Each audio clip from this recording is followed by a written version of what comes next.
What if I told you that there's a subtle, almost hidden flaw in the way a lot of science gets done?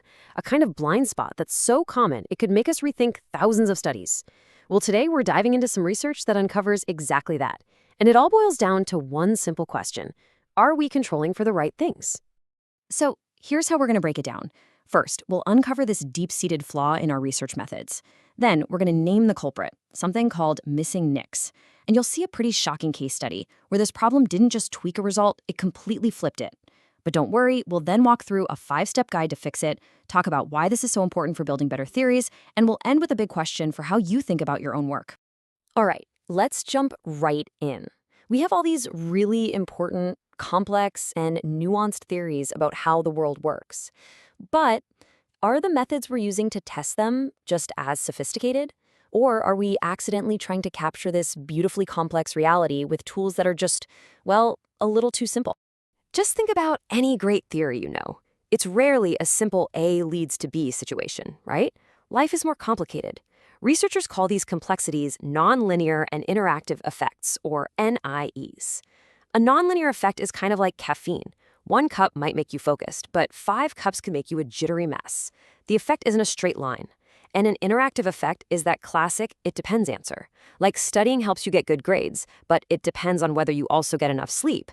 The real world is just full of these curves and conditions. And here is where we hit the big problem. Our ideas are full of these complex curves, but are our statistical tests actually keeping up? The research we're looking at today makes a pretty bold claim that in a huge number of cases, the answer is a flat-out no. And that gap, that's where the trouble starts.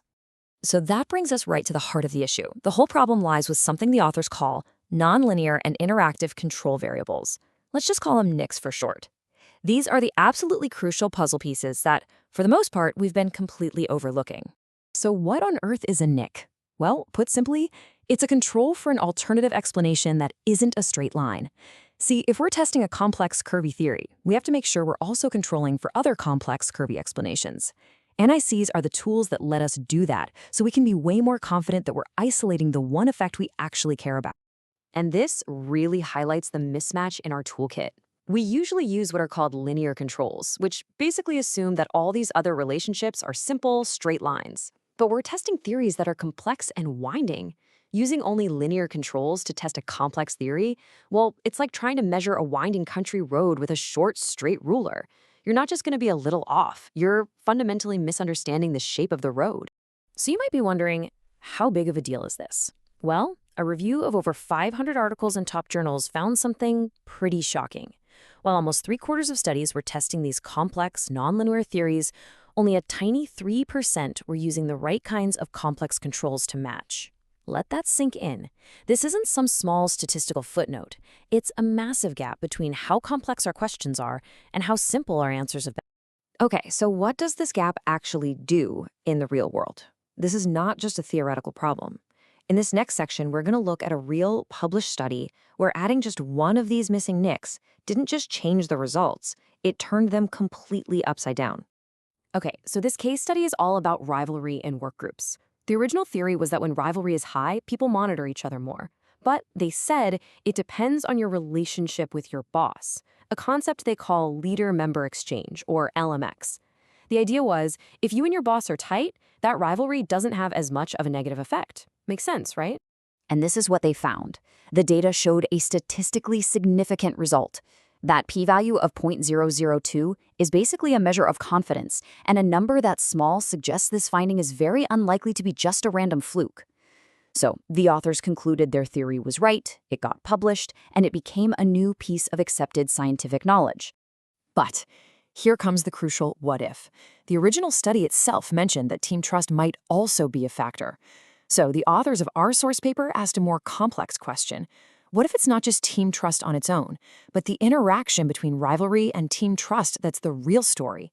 That interaction, right there, is our potential missing NIC, a complex alternative explanation. And wow, when they reran the analysis with that one new control variable, the original finding completely disappeared. The p-value shot up to 0.268, which means the result is now statistically meaningless. It's basically random noise. And crazier still, the effect actually flipped from negative to positive. By adding one single theory-driven NIC, The original conclusion wasn't just weakened, it was completely obliterated. The entire story just changed. Okay, I know that was alarming. But here's the good news. There is absolutely a way to fix this. So this next section lays out a super clear, actionable 5-step guide from the source article. It's a systematic solution to this exact problem. The guide gives us a really clear roadmap. You start with what you already know, your standard linear controls. Then you systematically brainstorm potential complex controls. Those are your necks. From there, you narrow it down to only the most critical ones, you make sure you're not creating other statistical problems in the process, and finally, you're just really transparent about any you couldn't include.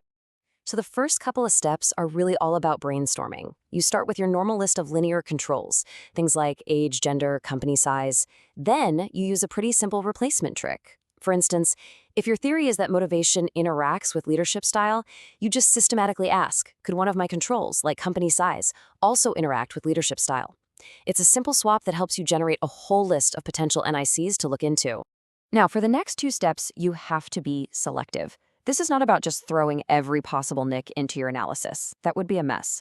A NIC is only critical if it offers a compelling, theory-backed alternative story for why you're seeing what you're seeing.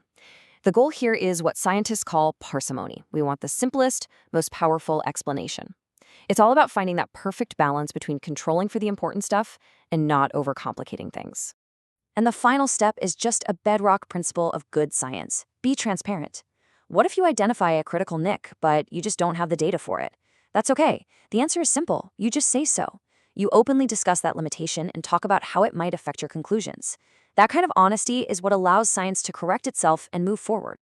So we've seen the problem and we've seen the solution, but let's zoom out for a minute. Why does getting this pretty technical detail right matter so much for the progress of science as a whole?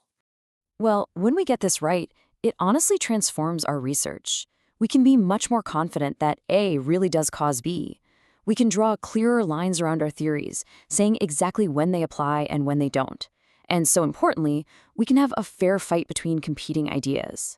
When we do all of this, we're not just publishing another paper, we are building a solid, reliable foundation for every discovery that comes next. Which brings us to our last section. And a final thought. Now that we understand the problem and the path forward, what does this actually mean for you? Whether you're a researcher, a student, or even just someone who's curious about science. And this is the question I really want to leave you with. Given that only 3% of complex studies are using the right controls, how many of our classic findings, the things we take for granted, might actually be standing on shaky ground? This isn't just a technical detail for statisticians. It's a challenge to all of us to be more rigorous, to ask tougher questions of the research we read, and to make sure that the next generation of knowledge is built on a foundation of stone, not sand. Thanks so much for watching.